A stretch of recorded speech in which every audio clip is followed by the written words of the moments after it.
What's up, guys? Dragonball Black here, and today I'm gonna go ahead talk about the shot heard around the world, or not really, because nobody seems to be talking about this. So I'm gonna go ahead and talk about it. I think this is probably the most important thing that has happened in Dragon Ball Super the entire time we've been watching it. Episode 77 was a great episode. One of the best, I think. Not the best, but one of the best. But one of the most important things did happen during the episode.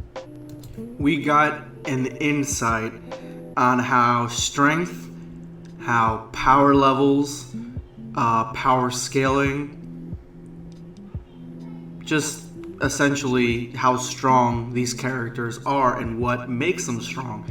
I'm just going to go ahead and talk about what happened in this episode, in this video. I'm going to make a more comprehensive video talking about what I think conducts how strong these characters are in Dragon Ball Z, because I feel like for a long time, since Dragon Ball Z, and especially now in Dragon Ball Super, the community has overhyped the strength of these characters. And it's not your fault, guys. It's not our fault anyway. I would say it's Screw Attack's fault. They've put Goku against Superman, thinking that, obviously trying to start some sort of flame war, for views. It was interesting videos, but there's no way you can compare the two, in my opinion. There's no way. Superman is essentially made to not be able to beat anybody. Essentially, he's not made to lose. I mean, there are ways he can, but in an all-out fight without any of those tricks, then he's not made to lose. Goku, on the other hand, has his limitations, and they've stated that in Screw Attack. But ever since then, the overhyping of these characters has been phenomenal. In the Amino app, I've created mini polls, talking about the strengths of characters and characters versus other characters and this and that and blah blah blah blah. And almost every single time, the Dragon Ball Z character wins against insurmountable odds, either from other characters in the series or characters from other animes.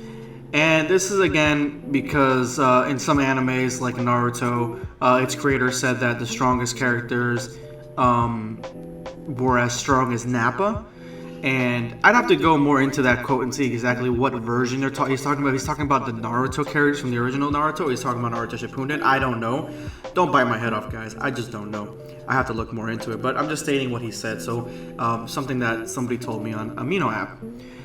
Going back to the shot heard around the world, Goku gets shot. If you guys don't know. Spoilers. Sorry. Should have been watching it already. If you clicked on this video, I'm sure that that's why you came. But yeah, Goku got shot by a bullet. 2 episodes ago, Krillin got shot, but it actually did him some damage. Honestly, if it would have hit him in the head, it probably could have killed him. If it hit him in the chest, maybe he probably would have survived. Maybe like a sensu bean, some sort of Piccolo energy transfer or something like that. Maybe, some sort of Saiyan healing pod. But if he got shot in the head, more than likely he would have died. And then in that episode, they hinted at it. If he wants to train so he gets stronger, that way he can deflect bullets. Essentially, he doesn't want to get hurt by bullets. He wants to get stronger. And even Android 18 kind of made him, chided him about this. So that's the first insight we got. And then, yeah, everyone kind of, he got shot. Oh well, no big deal. But when Goku gets shot, that's a big deal. That means that what Akira Toriyama, because he's the one this is not from the manga.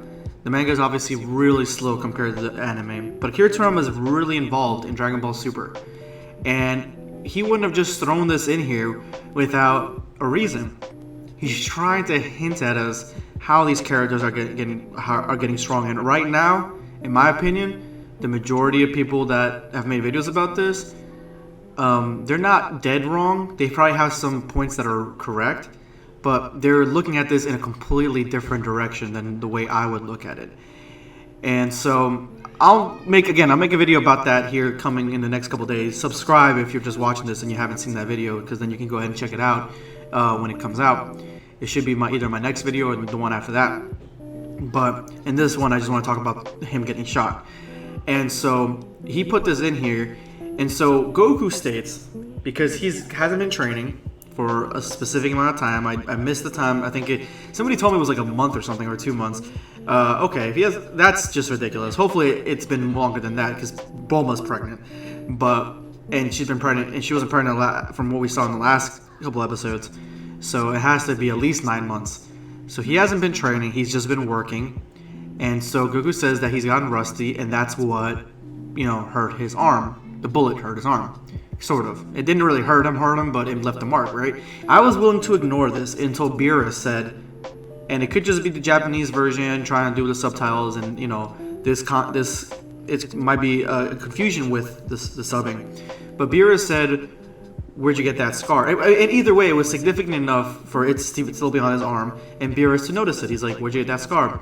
And Goku explains how he got it, and Beerus tells him how he's getting, he's gotten weak, by not training and this and that, and then that's what Goku wants to go and do this universal tournament that Beerus tells him not to. And so that is extremely important to me. The fact that even Beerus saw it, the fact that he called it a scar, the fact that it was still there. So even if it's a subbing error and it's not a scar, it's still there. It obviously left a mark on him, and it's not just a dirt mark like grime. It's like, it looks like a boo-boo, okay? That's what it looks like. And so, what does that mean, guys? What does that mean? Does it mean that, from right off the bat, that One Punch Man can one punch Goku if Goku has not been training? If Goku has been just working and he hasn't been training and, he's unaware and he's at base level, does that mean that One Punch Man can just walk up and punch Goku right in the face and that would blow up Goku's face and that would be it? I think there's a little bit more that goes into that. I don't think that's the case, but I think that now, credibly, for a good portion of the characters, we can start giving these other anime characters, and even some of the characters from Z, more relevance when it comes to what would happen if they were matched up against Super characters or Dragon Ball Z characters. For me, I can't train, that I haven't trained, and that's why I got hurt by a bullet thing.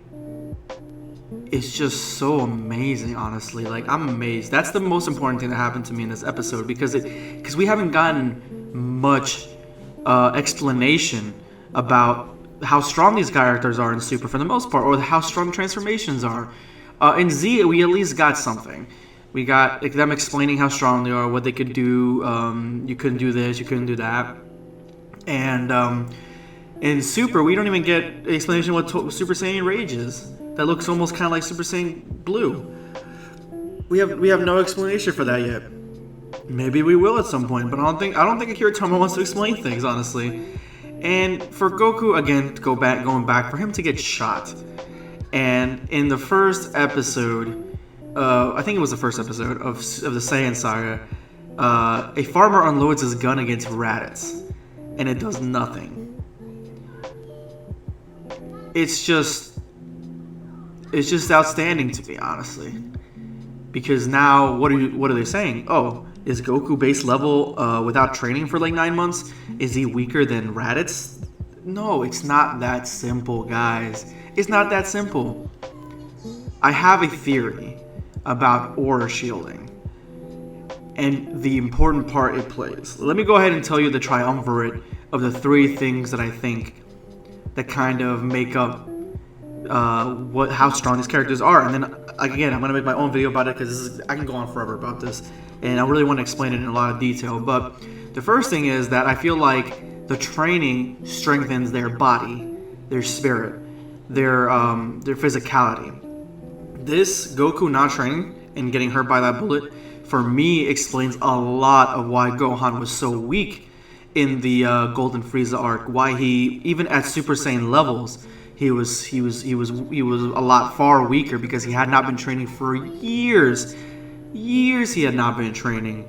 Not just like Goku for a couple months. He hadn't been training for years. So that explains so much. And maybe the degradation process is a lot faster for half-breeds. and Goku is a lot slower. But now we know that Goku and Vegeta have this degradation process if they don't train. It weakens their body. The other leg of this triumvirate is their ki, is how strong their ki actually is, how much raw power their ki, how much raw power their ki actually can have, the destructive power. I feel like this is something that a lot of Dragon Ball fans kind of gloss over and just kind of try to compare attacks to attacks that other characters did in the show, where, in my opinion, there is a fundamental difference between trying to compare these attacks to knowing how raw and unyielding and savage the energy is in an attack. I feel like Frieza has this sort of raw, savage energy. His attacks are extremely strong, and that's why Xenoverse 2 and Xenoverse kind of give you this option to kind of go with, to upgrade your attacks, upgrade your special moves, update your ki. It gives you all of it. I mean, it's almost like the game explains to you how strong, like what makes these characters strong. Then we have how much ki they can produce. How much ki can they actually give in? How much of this raw energy they can produce? I mean, it's good to have strong energy, but if you can only do if you only push it for so long, if you can only do a couple attacks, then you're significantly not as strong as you could be.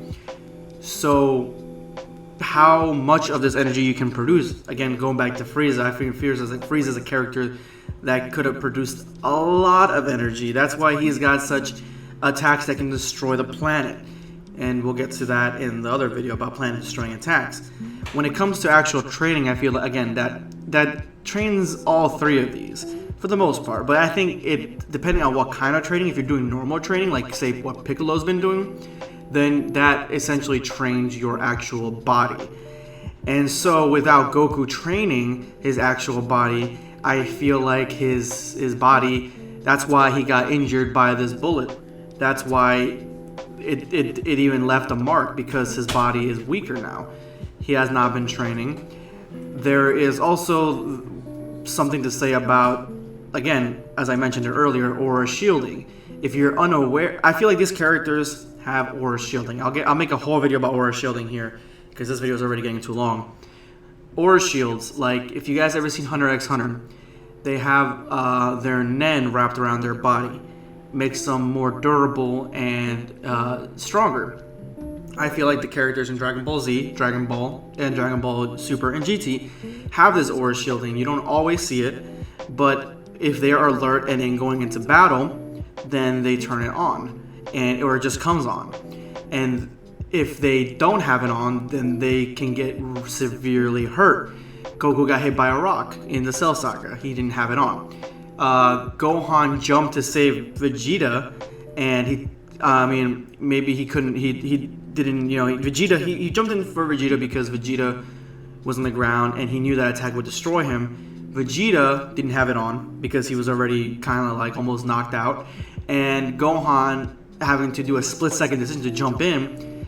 He wasn't that much of an expert warrior where he could just keep it on, in my opinion, and so that's why he lost the use of his arm. Now we have Goku in Super and in the Golden Frieza arc, and in the Battle of Gods, not Battle of Gods, the Resurrection of F arc, he gets shot by a laser. He's unaware, and he's got his guard down, got his energy shielding down. Same thing happened here. He got shot, and he didn't have it on because he was fighting just regular people and he thought that he was stronger than them because he assumed that his base body was strong enough to contend with whatever they could deal, the damage they could deal. It looks like that wasn't the case. And so I'll make a whole video about energy shielding, and then I'll make aura shielding, I've been calling it, and I'll make a whole video about exactly going more into detail specifically on what I think these characters' strengths are, like what makes them strong. Then I'll make another video talking about who I think is, the tiers, who I think in Super is, going as strongest, weakest, all that stuff. and compared to the scale that I'm gonna make. It's just amazing that nobody's talking about this. Somebody getting shot. Somebody eventually will make a video, more likely. But right now, everyone's kind of focused on other things in the episode. But this is the one that stuck out for me the most, like a sore thumb, or whatever the phrasing might be. Anyway, guys, thank you so much for watching.